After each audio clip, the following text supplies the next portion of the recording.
ನಮಾಮಿ ಧನ್ವಂತರಿಮಾದಿದೇವಂ ಸುರಾಸುರೈರ್ವಂದಿತಪಾದಪದ್ಮಂ ಲೋಕೇ ಜರಾರುಗ್ಭಯಮೃತ್ಯುನಾಶಂ ದಾತಾರಮೀಶಂ ವಿವಿಧೌಷಧೀನಾಂ. COVID-19 ಸಂದರ್ಭದಲ್ಲಿ ಮಾನಸಿಕ ಅಸ್ವಸ್ಥತೆ ಹಾಗೂ ಪರಿಹಾರೋಪಾಯಗಳು ಈ ವಿಷಯದ ಬಗ್ಗೆ ಇದೀಗ ಮಾತನಾಡುವವರು ಉಡುಪಿ ಕುತ್ಪಾಡಿಯ ಶ್ರೀ ಧರ್ಮಸ್ಥಳ ಮಂಜುನಾಥೇಶ್ವರ ಆಯುರ್ವೇದ ಮಹಾವಿದ್ಯಾಲಯ ಹಾಗೂ ಆಸ್ಪತ್ರೆಯ ಕಾಯಚಿಕಿತ್ಸೆ ಹಾಗೂ ಮಾನಸ ರೋಗ ವಿಭಾಗದ assistant professor doctor Dhaneshwari HA. Manipal ಬಾನುಲಿ ಕೇಂದ್ರದ ಶ್ರೋತೃಗಳಿಗೆ ನನ್ನ ವಂದನೆಗಳು.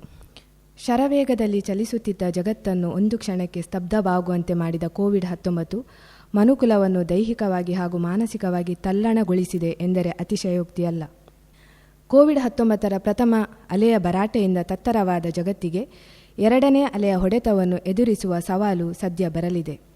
ಕೋವಿಡ್-19 ಪ್ರಭಾವ ಶರೀರದ ಮೇಲೆ ಎಷ್ಟಿದೆಯೋ ಮನಸ್ಸಿನ ಮೇಲೆ ಅದಕ್ಕಿಂತಲೂ ದುಪ್ಪಟ್ಟಾಗಿದೆ. ಆಯುರ್ವೇದದ ಆಚಾರ್ಯರು ಸ್ವಸ್ಥ ಸ್ಥಿತಿಯನ್ನು ವ್ಯಾಖ್ಯಾನಿಸುವಾಗ ಸಮದೋಷ ಸಮಾಗ್ನಿಶ್ಚ ಸಮಧಾತು ಮಲಕ್ರಿಯಾ ಪ್ರಸನ್ನ ಆತ್ಮ ಇಂದ್ರಿಯ ಮನಃ ಸ್ವಸ್ಥ ಇತ್ಯಭಿಧೀಯತೆ ಎಂದು ಹೇಳಿರುತ್ತಾರೆ.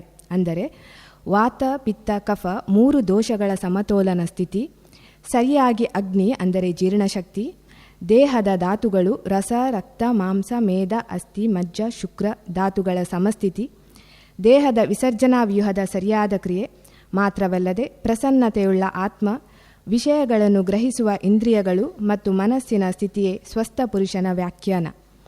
ಈ ವ್ಯಾಖ್ಯಾನದಿಂದ ಸ್ವಸ್ಥ ಮನಸ್ಸು ಆರೋಗ್ಯವನ್ನು ನಿರ್ಧರಿಸುತ್ತದೆ ಹಾಗೂ ಅನಾರೋಗ್ಯಕ್ಕೂ ಪ್ರಮುಖ ಪಾತ್ರ ವಹಿಸುತ್ತದೆ ಎಂಬುದು ಸ್ಪಷ್ಟವಾಗಿದೆ.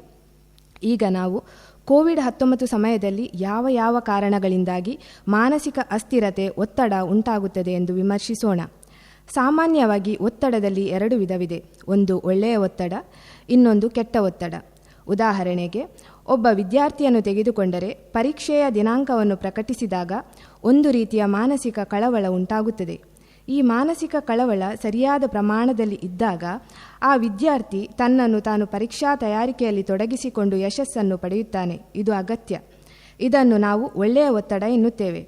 ಇನ್ನು ಕೆಟ್ಟ ಒತ್ತಡ ಎಂದರೆ ಅತಿಯಾಗಿ ಚಿಂತಿಸಿ ಮನಸ್ಸಿಗೆ ಕಿರಿಕಿರಿ ಮಾಡಿಕೊಂಡು ತಾನು ಏನು ಓದಬೇಕು, ಏನು ಓದಿದ್ದೆ ಎಂದು ಮರೆತು ಹೋಗುವ ಪರಿಸ್ಥಿತಿ ಕೆಟ್ಟ ಒತ್ತಡ. ಇದು ಖಂಡಿತವಾಗಿ ವಿಫಲತೆಗೆ ಬುನಾದಿಯಾಗುತ್ತದೆ. ಇನ್ನು ಕೆಲ ವಿದ್ಯಾರ್ಥಿಗಳು ಅದರ ಗೊಡವೆಗೆ ಹೋಗುವುದಿಲ್ಲ. ಇದು ಕೂಡ ಹಾನಿಯನ್ನುಂಟು ಮಾಡುತ್ತದೆ. ಈಗ ಈ ಒತ್ತಡದ ವಿಚಾರವನ್ನು ಕೋವಿಡ್-19 ಪರಿಸ್ಥಿತಿಯಲ್ಲಿ ಅರ್ಥೈಸಿಕೊಳ್ಳೋಣ. ಒಳ್ಳೆಯ ಒತ್ತಡದ ಸ್ಥಿತಿ ನಮ್ಮನ್ನು ಒಳ್ಳೆಯ ಕಾರ್ಯದಲ್ಲಿ, ಅಂದರೆ ಮುಖಗವಸನ್ನು ಸರಿಯಾಗಿ ಧರಿಸುವ, ಕೈಯನ್ನು ತೊಳೆಯುವ, ಶುಚಿತ್ವವನ್ನು ಕಾಪಾಡುವ ಅಥವಾ ಇನ್ನಿತರ ಪ್ರಕ್ರಿಯೆಗಳು, ಅಂದರೆ ಸರಿಯಾಗಿ ದಿನಚರ್ಯವನ್ನು ಜೀವನದಲ್ಲಿ ಅಳವಡಿಸಿ ನಮ್ಮನ್ನು ನಾವು ಮತ್ತು ಸಮಾಜವನ್ನು ಕೋವಿಡ್-19 ಸಂರಕ್ಷಿಸಿಕೊಳ್ಳಲು ಸಹಾಯ ಮಾಡುತ್ತದೆ. ಇನ್ನು ಕೆಲವರು ಕೋವಿಡ್-19 ಇಲ್ಲಿ ಏನೂ ಇಲ್ಲ, ಇದ್ದರೂ ಅದು ನನಗೇನೂ ಮಾಡುವುದಿಲ್ಲ ಎಂಬ ಮಾನಸಿಕ ಸ್ಥಿತಿಯನ್ನು ಇಟ್ಟುಕೊಂಡು ಸಂಕಟಕ್ಕೆ ಬಿದ್ದವರೂ ಇದ್ದಾರೆ. ಇನ್ನೊಂದು ವರ್ಗದ ಜನರು ಅತಿಯಾದ ಒತ್ತಡಕ್ಕೆ ಬಲಿಯಾಗಿ ದೈಹಿಕ ಮತ್ತು ಮಾನಸಿಕ ಸಮತೋಲನವನ್ನು ಕಳಕೊಂಡು ನಾನಾ ಸಮಸ್ಯೆಗೆ ಬಲಿಯಾಗುತ್ತಿದ್ದಾರೆ. ಮಾನಸಿಕ ಒತ್ತಡ ಹೇಗೆ ಬೆಳೆಯುತ್ತದೆ ಎಂದರೆ ದೈಹಿಕ ಕ್ಷಮತ್ವ ಮತ್ತು ಮಾನಸಿಕ ಕ್ಷಮತ್ವದ ಕೊರತೆ. ದೇಹಕ್ಕೆ ವ್ಯಾಧಿ ಕ್ಷಮತ್ವ ರೋಗ ತಡೆಯಲು ಹೇಗೆ ಅಗತ್ಯವೋ ಅದೇ ರೀತಿ ಮನಸ್ಸಿನ ಸುಸ್ಥಿತಿಗೆ, ಮನಸ್ಸಿನ ಸಮಸ್ಥಿತಿಗೆ ಮಾನಸಿಕ ಕ್ಷಮತ್ವ ಅಷ್ಟೇ ಅಗತ್ಯ. ನಿದರ್ಶನಕ್ಕೆ ಹೇಳುವುದಾದರೆ, ಒಂದು ಪರಿಸ್ಥಿತಿಯನ್ನು ಅಥವಾ ಒಂದು ಸಮಸ್ಯೆಯನ್ನು ಎದುರಿಸುವಾಗ 10 ಜನ 10 ರೀತಿಯ ಪ್ರತಿಕ್ರಿಯೆಯನ್ನು ನೀಡುತ್ತಾರೆ. ಈ ಪ್ರತಿಕ್ರಿಯೆ ಮಾನಸಿಕ ದೃಢತೆ ಇರುವವನಲ್ಲಿ ಸಕಾರಾತ್ಮಕವಾಗಿರುತ್ತದೆ, ಇತರರಲ್ಲಿ ನಕಾರಾತ್ಮಕವಾಗಿರುತ್ತದೆ. ಪ್ರಸ್ತುತ ಕೋವಿಡ್-19 ವಿಚಾರದಲ್ಲೂ ಇದು 100% ಸತ್ಯ. ನುಡಿ ಹೇಳುವಂತೆ ಕಲೆಗಳಲ್ಲಿ ಪರಮ ಕಲೆ ಜೀವನದ ಕಲೆ. ಈ ಕಲೆ ಗೊತ್ತಿರುವವನು ಕೋವಿಡ್-19 ಬಿಕ್ಕಟ್ಟಿನಲ್ಲೂ ಸ್ಥಿರಚಿತ್ತನಾಗಿ ಇರುತ್ತಾನೆ. ಪ್ರಸ್ತುತ ಸಂದರ್ಭದಲ್ಲಿ ಉಂಟಾಗಿರುವ ಆರ್ಥಿಕ ಬಿಕ್ಕಟ್ಟು ಮಾನಸಿಕ ಅಸ್ಥಿರತೆ ಉಂಟು ಮಾಡುವ ಹಲವು ಕಾರಣಗಳಲ್ಲಿ ಪ್ರಮುಖವಾದ ಕಾರಣವಾಗಿದೆ. ಅಂದರೆ ಬೇಡಿಕೆ ಜಾಸ್ತಿಯಾಗಿ ಸಂಪನ್ಮೂಲಗಳ ಕೊರತೆ, ದೈನಂದಿನ ಅವಶ್ಯಕ ವಸ್ತುಗಳನ್ನು ಪಡೆದುಕೊಳ್ಳುವಲ್ಲಿ ವಿಫಲತೆ ಮಾನಸಿಕ ಒತ್ತಡವನ್ನು ಉಂಟುಮಾಡುತ್ತದೆ. ಮುಂದುವರೆದು ಸಾಮಾಜಿಕವಾಗಿ ಬಹಿಷ್ಕಾರಗೊಳ್ಳುವೆನೋ ಎನ್ನುವ ಆತಂಕ, ಆರೋಗ್ಯದ ಸಮಸ್ಯೆ ಬಂದಲ್ಲಿ ಖರ್ಚನ್ನು ಭರಿಸುವುದು ಹೇಗೆ ಎಂಬ ಚಿಂತನೆ, ತನ್ನ ಪ್ರೀತಿಪಾತ್ರರನ್ನು ಕಳೆದುಕೊಳ್ಳುವೆನೋ ಎಂಬ ಭೀತಿ, ಮಾನಸಿಕ ಕಿರಿಕಿರಿ, ಖಿನ್ನತೆ, ಉದ್ವೇಗ, ಭವಿಷ್ಯ ಹೇಗೋ ಎನ್ನುವ ಉದ್ವೇಗ, ಏಕಾಗ್ರತೆ, ವಿವೇಚನಾ ಶಕ್ತಿ, ನೆನಪಿನ ಶಕ್ತಿ, ಹೊಸತು ಕಲಿಯುವ ಶಕ್ತಿ ಕುಂಠಿತವಾಗುವುದು, ಹಸಿವೆ ಕಡಿಮೆಯಾಗುವುದು, ಅಪೌಷ್ಟಿಕತೆ, ತೂಕದ ಏರಿಳಿತ, ನಿದ್ರಾಚಕ್ರ, ಋತುಚಕ್ರದ ವ್ಯತ್ಯಯ, ಮಲಬದ್ಧತೆ, ಬೇದಿ, ಮೂತ್ರಶಂಕೆ, ಲೈಂಗಿಕ ಆಸಕ್ತಿಯ ಕೊರತೆ, ತಲೆನೋವು, ಕೈಕಾಲು, ಕೀಲು, ಬೆನ್ನು ನೋವು, ರಕ್ತದೊತ್ತಡ, ಚರ್ಮ ಸಂಬಂಧಿ ವ್ಯಾಧಿಗಳು, ಶ್ವಾಸರೋಗ, ರಕ್ತನಾಳ ಸಂಬಂಧಿ ಕಾಯಿಲೆಗಳು, ಜಠರ ಕರುಳಿನ ರೋಗ, ಖಿನ್ನತೆ, ಆತ್ಮಹತ್ಯೆಯ ಪ್ರಯತ್ನ ಇತ್ಯಾದಿ ಈ ಎಲ್ಲ ನಕಾರಾತ್ಮಕ ಲಕ್ಷಣಗಳು ಮಾನವನಲ್ಲಿ ಕಾಣಸಿಗುತ್ತದೆ. ಈಗ ಮಾನಸಿಕ ಸ್ಥಿರತೆಯನ್ನು ಹೇಗೆ ಗಳಿಸುವುದು, ಮಾನಸಿಕ ಅಸ್ಥಿರತೆ ಬರದ ಹಾಗೆ ತಡೆಗಟ್ಟುವ ವಿಧಾನಗಳೇನು ಎಂದು ತಿಳಿದುಕೊಳ್ಳೋಣ. 1. ವಾಸ್ತವಿಕತೆಯ ಅರಿವು. ಅನಗತ್ಯವಾಗಿ ಅತಿಯಾಗಿ ಚಿಂತನೆ ಮಾಡದೆ ಮನಸ್ಸಿನ ಸುಸ್ಥಿತಿಯನ್ನು ಕಾಪಾಡಿಕೊಳ್ಳಬೇಕು. ಅತಿಯಾಗಿ ದೂರದರ್ಶನ ಮತ್ತು ಮೊಬೈಲ್ ಮೂಲಕ ನಿರಂತರವಾಗಿ ಸುದ್ದಿಯನ್ನು ನೋಡುವುದರಿಂದ ನಕಾರಾತ್ಮಕ ಮನಸ್ಥಿತಿ ಬೆಳೆದು ಭಯಭೀತರಾಗುವುದು ಸರಿಯಲ್ಲ. ಹಾಗೆ ಪರಿಸ್ಥಿತಿಯ ಗಂಭೀರತೆಯನ್ನು ಕಡೆಗಣಿಸುವುದೂ ಸರಿಯಲ್ಲ. 2.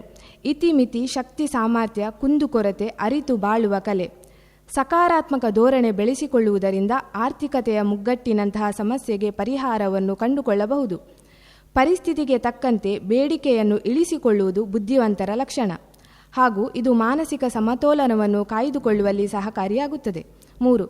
ಸದಾ ಚಿಂತಿಸುವ ಮನೋಭಾವವನ್ನು ತೊಡೆದುಹಾಕುವುದು, ನಗುತ್ತಾ ಸಮಸ್ಯೆಗಳನ್ನು ಎದುರಿಸುವ ಕಲೆಯನ್ನು ಕರಗತಗೊಳಿಸುವುದು. ಈ ಕಲೆಯನ್ನು ಸ್ವಶಕ್ತಿಯಿಂದ ಬೆಳೆಸಿಕೊಳ್ಳಬಹುದು. ಆಯುರ್ವೇದದಲ್ಲಿ ಆಚಾರ ಎಂಬ ಸಿದ್ಧಾಂತ ಇದೆ. ಅದರ ಪ್ರಕಾರ ಆಚಾರ ಶಾಸ್ತ್ರ ಶಿಕ್ಷಾಕೃತ ವ್ಯವಹಾರ, ಅಂದರೆ ಒಬ್ಬನ ಜೀವನವನ್ನು ನೋಡುವ ಅಥವಾ ಬದುಕುವ ಕಲೆ ಆ ವ್ಯಕ್ತಿಯಲ್ಲಿ ಹೇಗೆ ಬೆಳೆಯುತ್ತದೆ ಎಂದರೆ ಶಿಕ್ಷಣದಿಂದ ಹಾಗೂ ಆತನ ಪರಿಸರದ ಪ್ರಭಾವದಿಂದ. ಹಾಗಾಗಿ ಸದ್ಯದ ಪರಿಸ್ಥಿತಿಯನ್ನು ಹೆತ್ತವರು, ಹಿರಿಯರು ಹೇಗೆ ನಿಭಾಯಿಸುತ್ತಾರೆ ಎಂಬುದನ್ನು ಗಮನಿಸುವ, ತಮಗೆ ಅರಿವಿಲ್ಲದ ಹಾಗೆ ತಮ್ಮ ಜೀವನದಲ್ಲಿ ಅಳವಡಿಸುವ ಮುಗ್ಧ ಮನಸ್ಸಿನ ಪುಟಾಣಿಗಳಿಗೆ ಭವಿಷ್ಯದಲ್ಲಿ ಬರುವ ಅಡೆತಡೆಗಳನ್ನು ಎದುರಿಸಲು ಸಕಾರಾತ್ಮಕವಾಗಿ ದಾರಿದೀವಿಕೆಯಾಗಬೇಕು. 4.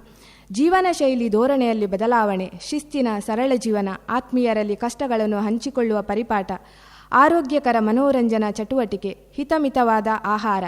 ಯಾಕೆಂದರೆ ಆಹಾರವು ಮನಸ್ಸಿನ ಸುಸ್ಥಿತಿಯನ್ನು ಕಾಯ್ದುಕೊಳ್ಳುವಲ್ಲಿ ಪ್ರಧಾನವಾಗಿರುತ್ತದೆ. ಆಹಾರದ ಸೂಕ್ಷ್ಮ ಭಾಗವು ಮನಸ್ಸಿನ ಪೋಷಣೆ ಮಾಡುತ್ತದೆ ಎಂದು ಉಪನಿಷತ್ ಹೇಳುತ್ತದೆ. ಹಾಗಾಗಿ ಹೊತ್ತಿಗೆ ಸರಿಯಾಗಿ ಪೋಷಕಾಂಶಯುಕ್ತ ಆಹಾರವನ್ನು ಸೇವಿಸುವುದು ಅತಿ ಅಗತ್ಯ. ಸರಿಯಾದ ಪ್ರಮಾಣದಲ್ಲಿ ಬಿಸಿನೀರು ಸೇವಿಸುವುದು, ದಿನಾಲು 3 ರಿಂದ 4 ಲೀಟರ್ ಶುದ್ಧ ನೀರನ್ನು ಸೇವಿಸಬೇಕು. ಬಿಡುವಿನ ಸಮಯದಲ್ಲಿ ಮನಸ್ಸಿಗೆ ಮುದ ನೀಡುವ ಚಟುವಟಿಕೆಯಲ್ಲಿ ನಿರತವಾಗಿಸುವುದು, ಉದಾಹರಣೆಗೆ ಕೈತೋಟ ಬೆಳೆಸುವುದು, ಚಿತ್ರಕಲೆ, ಸಂಗೀತ ಇತ್ಯಾದಿಗಳಲ್ಲಿ ಆಸಕ್ತಿ ಇರುವ ಕಾರ್ಯದಲ್ಲಿ ತಮ್ಮನ್ನು ತಾವು ತೊಡಗಿಸಿಕೊಳ್ಳಬೇಕು. 5. ಒಂಟಿತನ ಸಾಮಾನ್ಯ ತೊಂದರೆಯಾಗಿದೆ. ಕುಟುಂಬದ ಸದಸ್ಯರೊಂದಿಗೆ ಸಮಯ ಕಳೆಯಬೇಕು. ಯೋಗ, ಪ್ರಾಣಾಯಾಮವು ಮನಸ್ಸಿನ ಸಮತೋಲನೆಗೆ ಸಹಾಯಕವಾಗುತ್ತದೆ. ಹಾಗೆ ಅದೂ ಅಲ್ಲದೆ ಕೋವಿಡ್-19 ತುತ್ತಾದವರ ಬಗ್ಗೆ ಅನಾವಶ್ಯಕವಾಗಿ ನಕಾರಾತ್ಮಕ ಧೋರಣೆ ತೋರಿಸದೆ ಅವರಿಗೆ ಪ್ರತ್ಯಕ್ಷ ಪರೋಕ್ಷವಾಗಿ ಸಹಕರಿಸುವುದು ನಮ್ಮೆಲ್ಲರ ಕರ್ತವ್ಯವಾಗಿದೆ. ಈ ಎಲ್ಲ ವಿಚಾರಗಳು ಆಯುರ್ವೇದ ಸಂಹಿತೆಯಲ್ಲಿ ಕ್ರೋಢೀಕರಿಸಲಾಗಿದೆ.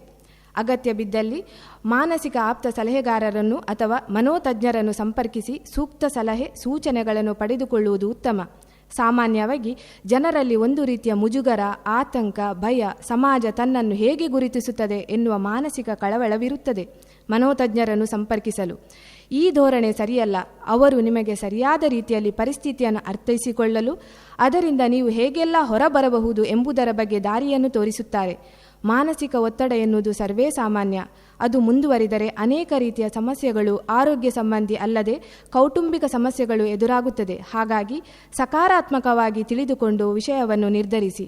ಮಾನಸಿಕವಾಗಿ ಸುದೃಢವಾಗದ ಹೊರತು ಅನ್ಯ ದಾರಿ ಇಲ್ಲ. ಯಾಕೆಂದರೆ ವಿಶ್ವದ ಸೃಷ್ಟಿಯಲ್ಲಿ ಮನಸ್ಸು ಅತ್ಯಂತ ಸೂಕ್ಷ್ಮ ಸಾಧನ.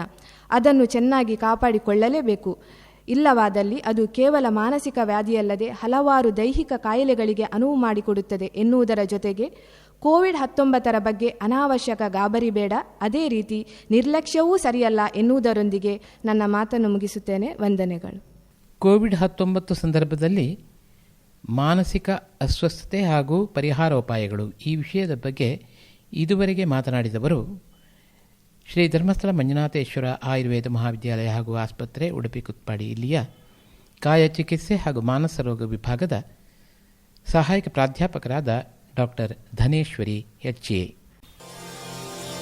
नमामि धन्वन्तरिमादिदेवम् सुरासुरैर्वन्दितपादपद्मम् लोके जरारुग्भयमृत्युनाशम् दातारमीशं विविधौषधीनाम्